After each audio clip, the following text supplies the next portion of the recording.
আর interview সবই টাকা খেলা। এ যুগে ঘুষ ছাড়া চাকরি পাওয়া আর সাইকেল ধরে চাকরি যাওয়া দুই দুই সমান।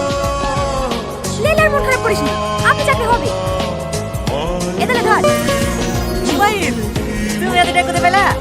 আমার কাছে কিছু টাকা খুচরা ছিল, আর বাকিটা কিস্তি করে নিয়েছি। আপনাকে চিন্তা করতে হবে না, আমি মাসে মাসে শোধ করে দেবো। আমার লাতি কই? আসেন আসেন, এই বাড়িটা এই দিদি এলে ভদ্র মহিলা তো খোঁজ ছিল দেখে মিলবে। কি ব্যাপার আপনি?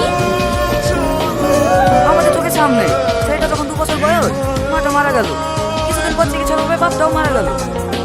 যাই বলেন বোন, মেয়েটু খুব শক্ত, কত কষ্ট করে ভাইটাকে পড়াশোনা করাইলো, ছেলেটাও চাকরি লেগে খুব খাচ্ছে। বুঝতেই তো পারছেন এই যুগে ঘুষ ছাড়া কোনো জায়গাতেই চাকরি পাওয়া যায় না। এই লে। আরে আরে তোমাকে অত ব্যস্ত হতে হবে না, বসো তো।